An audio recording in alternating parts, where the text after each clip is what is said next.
nosotros hemos considerado dos de las grandes secciones en las que puede ser dividida esta confesión. Ustedes recordarán que dijimos que podíamos dividir la confesión en cuatro grandes secciones o divisiones. ¿Recuerdan cuáles eran estas cuatro grandes partes?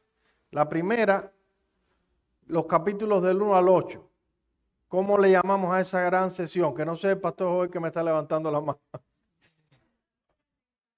Le llamamos los fundamentos del pensamiento cristiano o los fundamentos de la fe cristiana. Ahí tenemos doctrinas que son fundamentales. Están las escrituras, Dios y la Trinidad, el decreto, la creación, etc. Luego hay una segunda división que va de los capítulos del 9 hasta el 20. ¿Cómo le llamamos a esta segunda división? Tiene relación, pero la religión experimental, precisamente. La religión experimental. ¿Por qué la religión experimental? Porque son esas doctrinas que no solo creemos, sino que también experimentamos. Ahí tenemos la salvación, la regeneración, la justificación, la adopción. Son cosas o doctrinas que no solo creemos, sino que como creyentes experimentamos. Tienen una participación, una incidencia en nosotros. Luego entramos, o no hemos entrado, sino que vamos a entrar hoy, a una tercera división. ¿Alguien sabe cómo se llama? Las instituciones divinas. Y bueno, los últimos dos capítulos de la confesión que tratan con el tema de ¿qué cosa? Del mundo venidero. Básicamente nosotros hemos completado hasta el momento los dos primeros aspectos de la confesión de fe que tratan con los fundamentos de la fe cristiana y la religión experimental. En el día de hoy nosotros vamos a entrar a ver el tema de las instituciones divinas. De manera específica vamos a entrar a ver el capítulo 21 que habla acerca de la libertad cristiana y la libertad de conciencia. Ahora, una pregunta que cabe aquí es, ¿por qué los autores de la confesión ubicaron este capítulo acerca de la libertad cristiana y la libertad de conciencia al comienzo de esta sección que tiene que ver con las instituciones divinas? Bueno, esto tiene su razón de ser básicamente en el contexto histórico en el que salió a la luz la confesión de fe de Westminster, que es de donde los autores de nuestra confesión de fe tomaron casi todo el capítulo de esta confesión. Ellos se valieron de los escritos de la confesión de fe de Westminster. ¿Y cuál fue el contexto en el que se escribió la confesión de fe de Westminster? Bueno, fue un contexto de grandes tensiones religiosas y políticas. Recuerden, hermanos, que a partir de 1534, el rey Enrique VIII rompió relaciones con el catolicismo romano, con Roma, con el Papa, y se estableció como cabeza de la iglesia y fundó lo que se conoce como la iglesia anglicana, la iglesia de Inglaterra, de la cual el rey era la cabeza, ya no más el Papa. A partir de ese momento, en Inglaterra hubo por un par de siglos una lucha entre monarcas de tendencias anglicanas y monarcas de tendencias católicas. Y esto, por supuesto, que afectó el desarrollo del cristianismo en Inglaterra. Los reyes o las reinas, porque hubo varias reinas que tenían tendencias católicas, trataron de imponer por la fuerza el catolicismo. Y los reyes que tenían, o las reinas que tenían tendencias anglicanas, trataron de imponer por la fuerza también el anglicanismo. Esta fue una etapa donde hubo muchos creyentes genuinos que murieron, muchos creyentes genuinos que fueron encarcelados, que padecieron precisamente porque los reyes se enseñorearon de su libertad cristiana y de su libertad de conciencia. Esa fue la época, por ejemplo, donde María la Sanguinaria, una mujer que tenía tendencias católicas, que quería volver a la iglesia anglicana, a la relación con el papado de Roma, pues decidió matar a un montón de individuos que no estaban de acuerdo con los cambios que ella estaba haciendo. Y por otro lado tenemos el caso también de los anglicanos que no se quedaron atrás, que encarcelaron y hicieron grandes atrocidades con creyentes que simplemente no quisieron adoptar, por ejemplo, el libro de oración común, que era un libro que querían imponer para la liturgia en la iglesia. En medio de todo este fuego cruzado entre católicos y anglicanos, se abrió paso la reforma protestante en Inglaterra.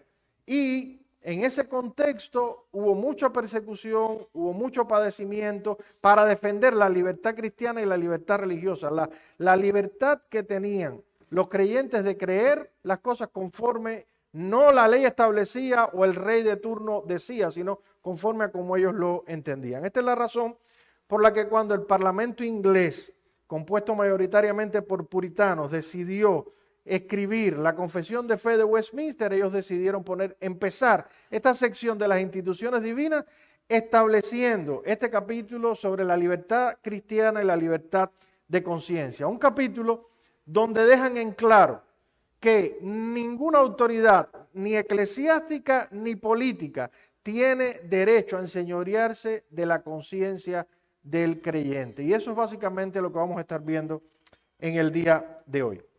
Este capítulo 21 tiene 3 párrafos en los que los autores nos hablan de 3 cosas específicas. El párrafo 1 nos habla de la libertad de conciencia, de la libertad cristiana como tal. El párrafo 2 nos habla de la libertad de conciencia. Y el párrafo 3 nos habla acerca de la corrupción de esa libertad o de cómo a veces se intenta corromper esa libertad. Es bastante material, vamos a tratar de exponerlo en esta clase. Vamos a intentar hacerlo de la manera más exhaustiva posible. El primer párrafo nos habla de la libertad cristiana. Dice este párrafo de la siguiente manera, es un párrafo largo. Voy a pedir a alguien que lo lea, por favor, en voz alta y con claridad. Alguien que me ayude, por favor. La libertad que Cristo ha comprado para los creyentes bajo el Evangelio consiste en su libertad de la culpa del pecado, de la ira condenatoria de Dios y de la severidad y la maldición de la ley, y en ser librado de este presente siglo malo, de la servidumbre de Satanás y del dominio del pecado, del mal de las aflicciones, del temor y aguijón de la muerte, de la victoria del sepulcro y de la condenación eterna. Y también consiste en su libre acceso a Dios y en rendirle obediencia a Él, no por temor servil, sino con un amor filial y una mente dispuesta. Todo esto era sustancialmente común también a los creyentes bajo la ley, pero bajo el Nuevo Testamento la libertad de los cristianos se ensancha mucho más porque están libres del yugo de la ley ceremonial, a que estaba sujeta a la iglesia judaica, y tienen ahora mayor confianza para acercarse al trono de gracia y experiencias más plenas del libre Espíritu de Dios que aquella de las que participaron generalmente los creyentes bajo la ley. Gracias. Este párrafo, como ven, es bastante amplio y puede ser dividido en 2. Por un lado, ellos nos hablan de la libertad cristiana bajo el Evangelio y por otro lado nos hablan de la libertad cristiana bajo la ley. Vamos a ver cada uno de estos aspectos por separado. Primero, la libertad cristiana bajo el Evangelio. Y lo primero que ellos hacen es darnos una descripción negativa de la libertad cristiana bajo el Evangelio. Negativamente hablando, los autores nos dicen que Cristo nos libera de un grupo de cosas y luego positivamente hablando nos dicen que Cristo nos libera para un grupo de cosas. Primero dicen que nos libera de un grupo de cosas. Nos liberan, básicamente puede ser resumido, nos libera de la culpa del pecado, nos libera del dominio del pecado y nos libera de las consecuencias del pecado. Vamos a ver esto más detenidamente y con más claridad. Primero, Cristo nos libera de la culpa del pecado. Es lo primero de lo que nos libera. ¿Cómo podemos saber que una persona está siendo iluminada para salvación? Bueno, el punto de comienzo es que esa persona tiene que sentirse pecadora, se admite culpable delante de Dios y por ahí es por donde comienza todo. Déjenme dar aquí marcha atrás para que podamos leer. La libertad que Cristo ha comprado para los creyentes bajo el Evangelio consiste en su libertad de la culpa del pecado. De la culpa del pecado. Eso es lo primero de lo que somos liberados. Para que una persona pueda ser creyente, primero tiene que sentirse culpable por el pecado. Y entre paréntesis, si tú estás aquí hoy, profesas la fe y nunca te has sentido culpable por tu pecado, tú tienes razones para cuestionar tu experiencia de conversión. Porque la culpa es el principio, es por donde es la puerta de entrada a la salvación. La culpa, claro, no nos salva, pero la culpa sí nos lleva a Cristo, quien es el que nos salva. La culpa nos hace necesitar a Cristo. Nos sentimos culpables por nuestro pecado, nos sentimos en desesperación y por tanto acudimos a Cristo. La culpa no nos salva, pero Cristo sí nos salva cuando buscamos salvación gracias a la culpa.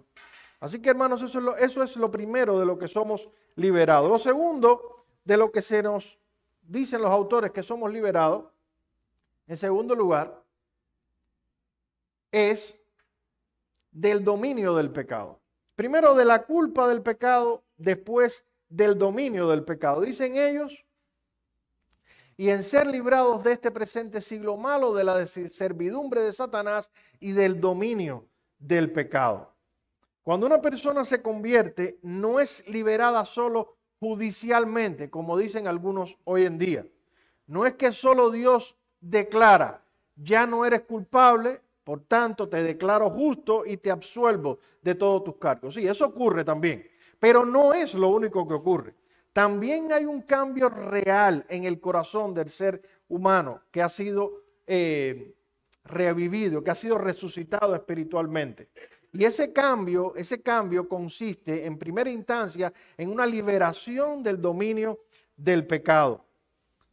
Antes de ser regenerado, el pecado nos controlaba, nos dominaba, éramos sus esclavos. Sin embargo, en la regeneración Dios nos da un nuevo corazón y ese dominio del pecado es destronado, de tal manera que ya no somos más esclavos del pecado. Un texto que enseña esto con claridad, por solo citar uno, es Romanos 6, 14 al 18, pero solo voy a leer el verso 14. Dice, porque el pecado no se enseñoreará de vosotros, pues no estáis bajo la ley, sino bajo la gracia.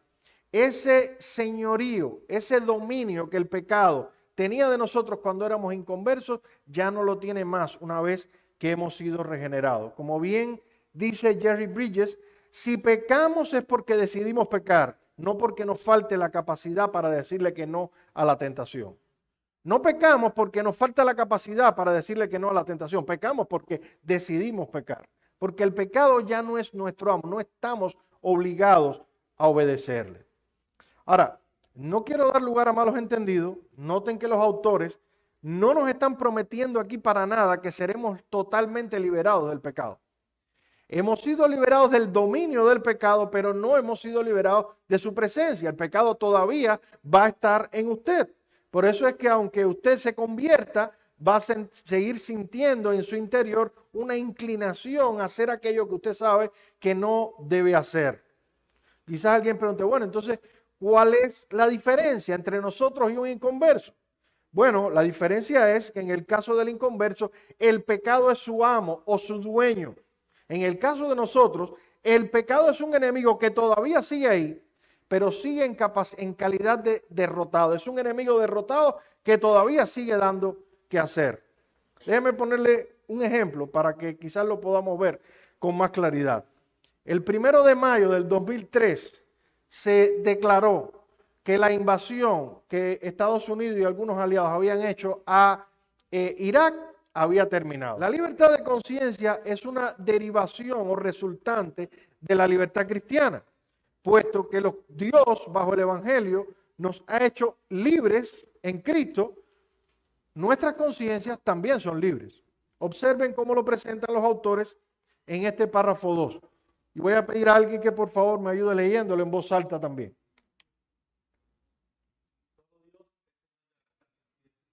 Ya hecho libres de las doctrinas y los mandamientos de hombres que sean en alguna manera contrarios a su palabra o que no estén contenidos en esta.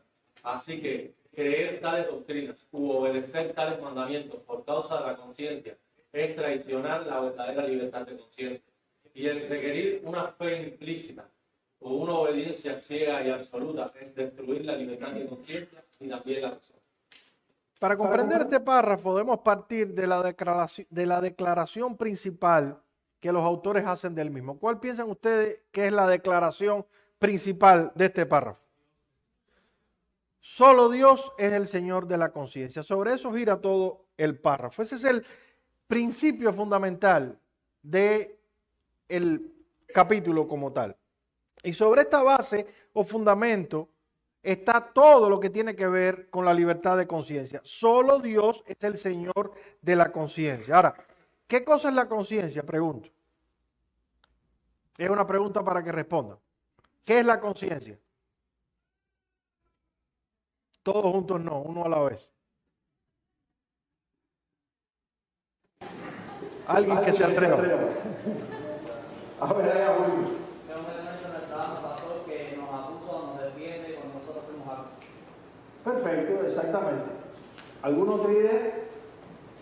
Yo creo que es bastante precisa esa definición. Alguien ha dicho, y cito ahora, que la conciencia es el vicerregente de Dios en el alma humana, el cual, aunque los pecadores pueden adormecer o cauterizar, no pueden silenciar o destruir completamente. ¿Qué es un vicerregente? Bueno, un vicerregente no es más que alguien que actúa en nombre del rey cuando el rey no está, para que las cosas se hagan como el rey ha dicho que deben hacerse. Y la conciencia es como el vicerregente de nuestra alma. Ella ha sido puesta en nuestro interior para vigilar que nosotros cumplamos lo que Dios ha decretado o establecido. ¿Y cómo opera la conciencia? Como decía el hermano Julio, de una manera muy sencilla. Ella opera aprobando o desaprobando nuestras acciones. Como ya hemos dicho otras veces, el vocabulario de la conciencia es muy corto. Ella solo dice correcto o incorrecto, bien o mal, aprobado o desaprobado. Usted realiza o se dispone a realizar una acción y la conciencia le dirá, eso que vas a hacer está bien o eso que vas a hacer está mal. Imagínese que usted va a realizar una compra de supermercado, va a realizar una compra con cash, con efectivo, y la persona que la atiende le devuelve $20 de más. Y cuando usted está llegando con la compra a su carro, usted mira, oh, tengo $20 de más. Y dice, bueno, déjame volver a entregárselo porque ese dinero no es mío, le va a faltar a él, le voy a buscar un problema y lo correcto es que yo vaya y se lo devuelva. La conciencia suya inmediatamente le va a decir, correcto, bien hecho. Pero probablemente también haya un pensamiento en que le pase así, rápido, por la mente. Pero son $20 y voy a caminar hasta allá y voy a pasar todo este trabajo. Y nadie se va a dar cuenta y nadie lo sabe. ¿Para qué voy a ir a devolverle estos $20?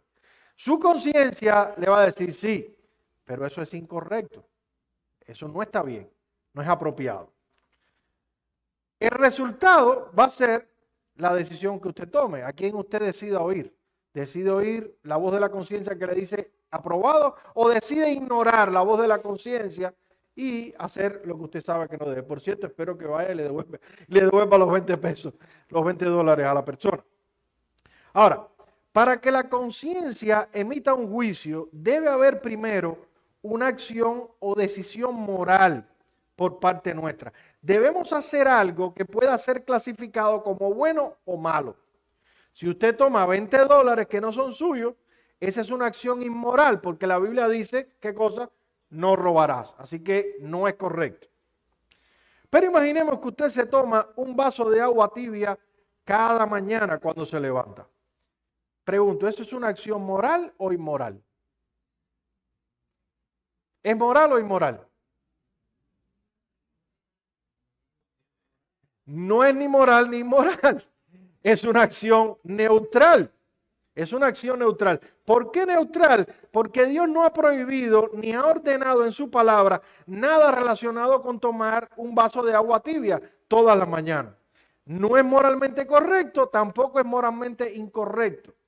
No es una decisión moral. Probablemente alguien diga, mira mi hermano, pero tú no sabes lo bueno que es tomarse un vaso de agua tibia cada mañana. Eso limpia tus intestinos, te protege, te trae un montón de beneficios. Magnífico. Tómese su vaso de agua tibia cada mañana. Pero no me quieras imponer que yo me tome ese vaso de agua tibia como un asunto moral. Como si no hacerlo estuviera incorrecto. porque no he hecho nada incorrecto. Si decido tomarme un frappuccino, un café helado, o si decido irme en ayuna a mi trabajo. La Biblia no habla nada sobre eso. Solo Dios es el Señor de la conciencia.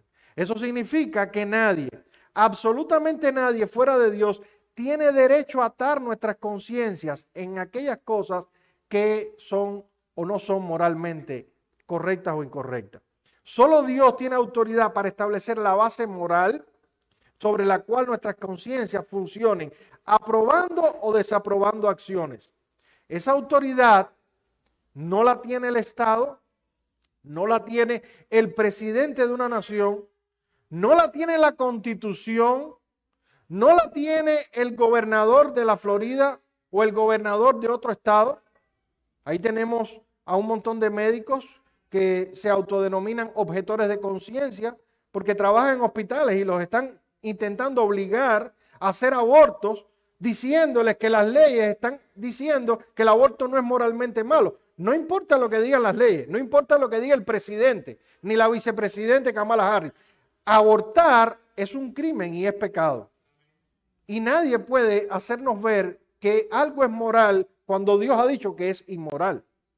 Esa autoridad tampoco la tiene el Papa o el presidente de cualquier asociación, dígase un presbiterio reformado, consistorio, convención bautista o red de iglesias bautistas reformadas. Nadie tiene autoridad sobre nuestras conciencias, ni siquiera los pastores de la iglesia local tienen autoridad sobre la conciencia del creyente. Nadie puede imponer una carga moral que Dios no haya impuesto sobre otra persona, ni quitar una carga que Dios sí haya puesto, porque solo Dios es el Señor de la conciencia. Observen la primera oración de este párrafo y ahí los autores lo esclarecen más. Dice, solo Dios es el Señor de la conciencia y la ha hecho libre de las doctrinas y los mandamientos de los hombres que sean en alguna manera contrarios a su palabra o que no estén contenidos en esta. Dos cosas nadie puede obligarnos a hacer. Primero, no pueden obligarnos a aceptar mandamientos u órdenes o verdades que no estén, que sean contrarias a la palabra, y por otro lado, que no estén contenidas en la palabra.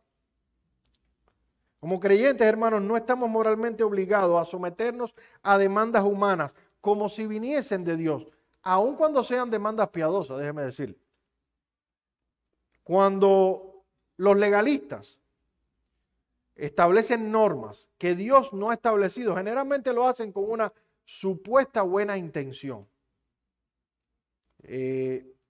Lo que pasa es que cuando somos más sabios que Dios y queremos proteger o legislar sobre aquello que Dios no ha legislado, nosotros nos estamos diciendo, o le estamos diciendo a Dios, ¿sabes una cosa, Señor?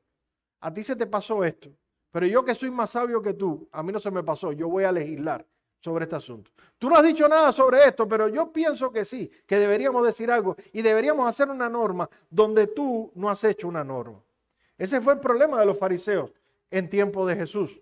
No le bastaban todas las prohibiciones que Dios había hecho en la ley. Ellos querían añadir otras prohibiciones más y terminaron haciendo un sistema que era asfixiante. Por solo poner un ejemplo, hermano, con relación al cuarto mandamiento, en Éxodo 20 nosotros leemos, 6 días trabajarás y harás en ellos toda tu obra, pero el séptimo es reposo para Jehová tu Dios. Originalmente en la ley de Moisés, tal y como lo leemos aquí, hay un mandamiento. Ahora, ¿saben cuántos mandamientos o prohibiciones tiene la Mishnah hebrea para el cuarto mandamiento? Tiene 39 prohibiciones. Y cada una de esas 39 prohibiciones tiene un montón de aclaraciones y de vericuetos, de cosas que pueden pero no pueden y de incisos.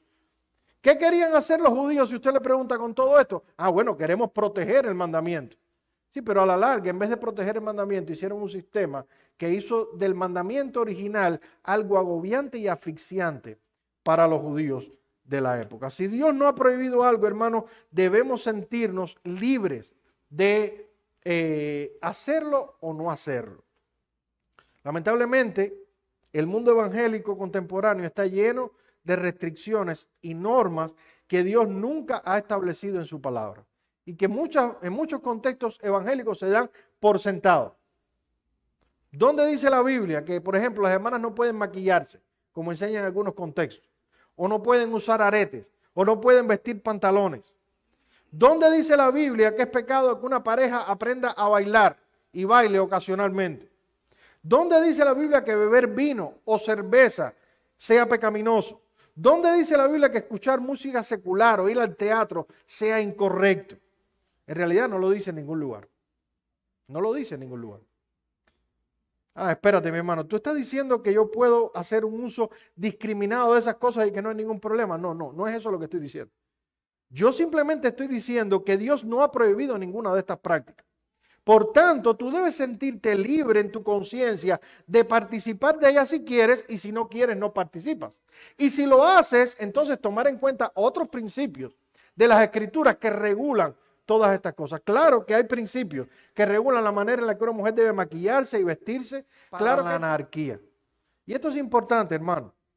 Cuando decimos que somos libres para obedecer aquellos mandamientos que no estén contenidos en la palabra, eso no significa que aquellas autoridades que Dios ha establecido en las diferentes esferas de la vida tengan que justificar toda determinación que toman con un texto bíblico.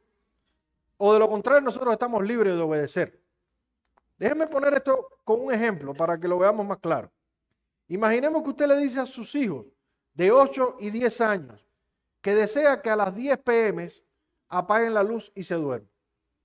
Pregunto, ¿está usted como padre enseñoreándose de la conciencia de sus hijos porque no hay un texto bíblico que dice que debemos dormir a las 10 de la noche? ¿Pueden sus hijos decirle, mira papá, si tú no me muestras con un pasaje de la Biblia que la luz se apaga a las 10, yo no te voy a obedecer? No, por supuesto que no. Lo mismo si los pastores mañana determinamos que a partir de la semana próxima vamos a empezar el culto a las 11:15 y no a las 11:30. No se asusten que no lo vamos a hacer. Vamos a dejar la media hora de receso. Pero lo que estoy diciendo es que si tomáramos tal decisión, no necesitaríamos un texto de la Biblia para aprobar tal determinación. Y un miembro de la iglesia no debería decir, bueno, mira, ¿saben qué? Como no hay un texto bíblico, ustedes van a empezar a las 11:15, pero yo voy a empezar el culto a las 11:30. Yo voy a llegar cuando yo quiera.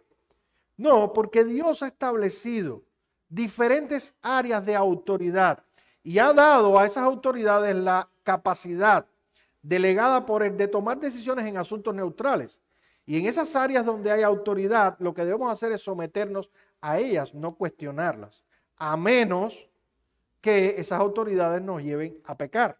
Una cosa muy diferente sería si la semana que viene nosotros decimos, miren mis hermanos, aquí tenemos esta imagen de la Virgen María, vamos a comenzar ahora en el culto a pedirle a ella que interceda por nosotros para que nuestra adoración sea más aceptable delante de Dios. En tal caso, como miembro, ustedes no solamente deberían oponerse, sino que deberían buscar la manera de removernos del ministerio pastoral, porque sería un reverendo disparate y una herejía. Pero hay una diferencia entre una cosa y la otra. La norma es someternos a las autoridades establecidas, como le enseña Romanos 12, porque las que están porque Dios las ha puesto ahí. Ya en el párrafo final, en los 9 minutos que me quedan, se nos habla acerca de la corrupción de la libertad. La corrupción de la libertad. Dice así el párrafo 3 y pido que alguien me ayude leyéndolo en voz alta.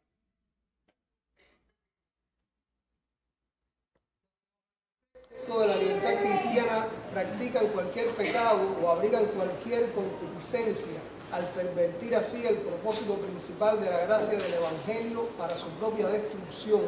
En consecuencia, destruyen completamente el propósito de la libertad cristiana, que consiste en que, siendo librados de las manos de todos nuestros enemigos, sirvamos al Señor sin temor, en santidad y justicia delante de Él todos los días de nuestra vida. Hasta ahora los párrafos anteriores se han concentrado en defender la libertad que tenemos en Cristo. Pero ahora los autores traen una nota de cautela. Debido a que se ha hecho tanto énfasis en nuestra libertad, podríamos asumir que esa libertad es ilimitada, que no tiene límites.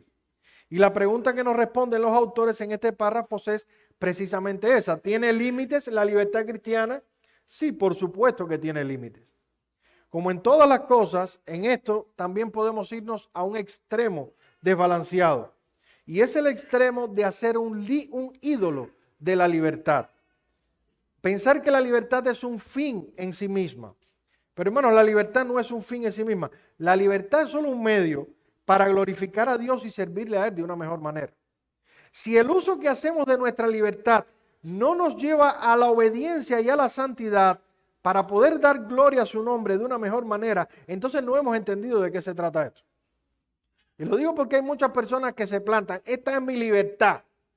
No, tu libertad tiene límites. Tu libertad tiene límites. Y los autores son muy cuidadosos de aclarar esto.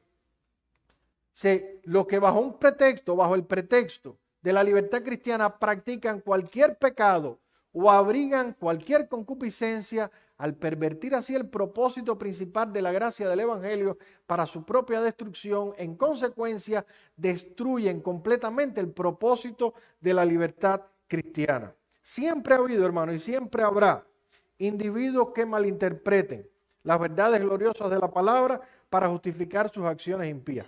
Y no faltan personas que bajo la sombrilla de la libertad cristiana intentan justificar un estilo de vida que no es coherente con el Evangelio. De hecho, yo creo que si en algo se ha equivocado el cristianismo moderno occidental es precisamente en esto. Sobre todo aquí en Estados Unidos, donde la libertad individual es tan importante. La inmensa mayoría de los profesantes evangélicos hoy en día en este país sienten que pueden vivir como les plazca y que nadie debería meterse con ellos, porque esa es su libertad. Y usted puede ver miembros de iglesias evangélicas que tienen una vida tan caótica como la de cualquier impío. Y no verá a ninguna iglesia ni a ningún pastor meterse con ellos, porque hay que tener cuidado, porque esa es su libertad. Esa es su libertad.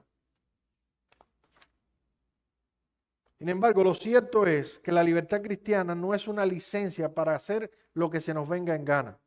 Porque por encima de tu libertad está aquel que te libertó.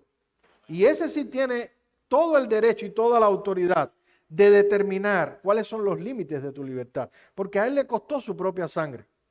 Por eso Pablo decía en Gálatas 5:13, y esto es parte ya de la conclusión y aplicación: hermanos, a libertad fuisteis llamados, solo que no uséis la libertad como ocasión para la carne. Si el ejercicio de mi libertad se convierte en una ocasión para mi carne, o lo que es lo mismo, me lleva a alimentar mis corrupciones carnales, entonces ya no estoy haciendo un uso legítimo de esa libertad. Algo parecido dice 1 de Pedro 2:16. Como libres, dice Pedro, pero no como los que tienen la libertad como pretexto para hacer lo malo, sino como siervos de Dios.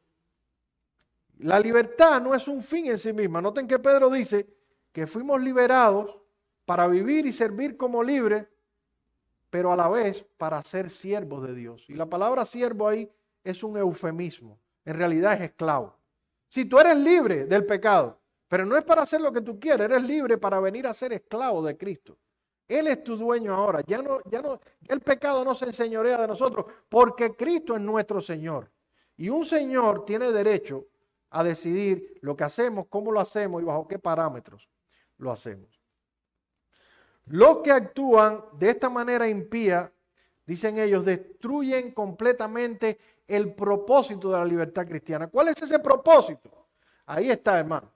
Que siendo librados de las manos de nuestros enemigos, el pecado, la muerte, el diablo, sirvamos al Señor sin temor, en santidad y justicia delante de Él todos los días de nuestra vida. La libertad que Cristo ganó para nosotros es solo un medio para poder servirle a Él en santidad y justicia. Hermanos, si el uso que hacemos de nuestra libertad no nos sirve para eso, de nada servirá que enarboremos la bandera de la libertad, porque solo va a ser una excusa para la impiedad. Bien, hermanos, ahora sí el tiempo se nos ha agotado. Si hay algún breve comentario o alguna pregunta, tenemos 2 minutos antes de orar.